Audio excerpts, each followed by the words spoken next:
You still got the skilled guys back, but obviously I know you can't move anything unless you can block up front.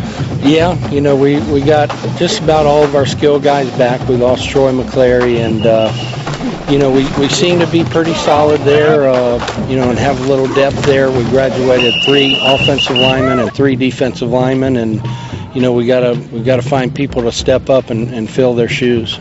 Outside linebacker Corey Mintzer is just happy to be back in shoes after missing last season with a broken leg. How good does it feel to actually be back doing something you really love here? It feels amazing. Words can't describe it, really. It's all in my heart, really, but it's just an amazing feeling. He was on that 71 title team.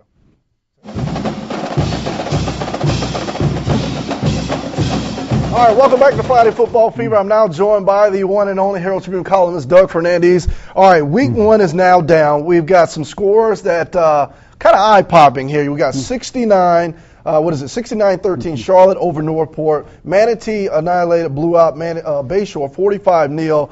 You were at the Out-of-Door Academy game, first Academy matchup, a team out of Orlando. They played rather well. Give me your thoughts on that game. Well, they won 37-7. Very physical game on ODA's part. Apparently, Brett Timmons, their head coach, said they saw it on tape. That first Academy last week was keeping their pad level high. This is what coaches look at. When you block, you want to get your pad level low beneath your opponent. They went up high. ODA went down low. A very physical matchup. They won 37-7. A.J. Strong had over 105 yards. But you're talking about all these blowouts.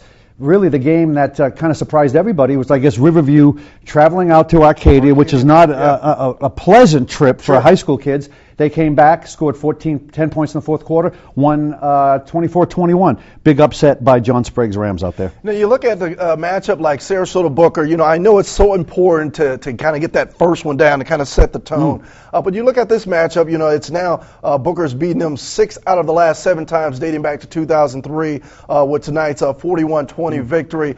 What do you make of that? You got a matchup like that. Booker has started out, beating Sarasota years past, and the end result wasn't what you expect. So do you make much of this, the first week wins by these teams? I think what you see here, maybe with the exception of Riverview over DeSoto, is all the teams that we expected coming out of the kickoff classic and even before would win their games. You mentioned Charlotte. You mentioned Manatee, which offense, defense, special teams all over the board. So these teams that maybe you expected to win the first week did win. I've seen a lot of those Booker games against Sarasota, and Sarasota just doesn't match up athletically. I don't care what year. I don't care the players come and go. Booker always has the athleticism over Sarasota, and that's in the high school level. That and physical play is what's going to put you over the top. So that's why Booker has always seemingly had Sarasota's number here. Another interesting point too. With all the budget cuts that have happened, I know it's been a sad situation, but in terms of high school football, it may actually make football a little bit better because teams can't travel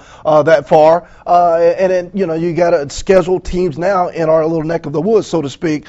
Would you agree with that? Yeah, I would. I mean, John Sprague in today's paper said he pleaded, not really pleaded, I don't think John Sprague pleads for anything, but he wanted all the local schools to put Riverview on their schedule. Riverview is one of these schools that throughout the years really didn't get matched up against local schools because, frankly, they don't want to play Riverview.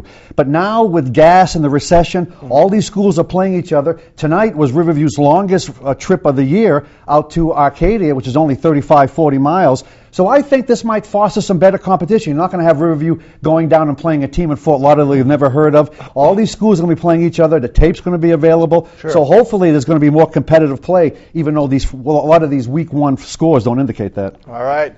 There you have it right there. We'll have much more to talk about next week as Doug and I will team up from week to week. We've got week 1 down. We'll be heading into week 2. That's our show for tonight. Thanks for watching. For Doug Fernandes, I'm Antawan Smith saying so long.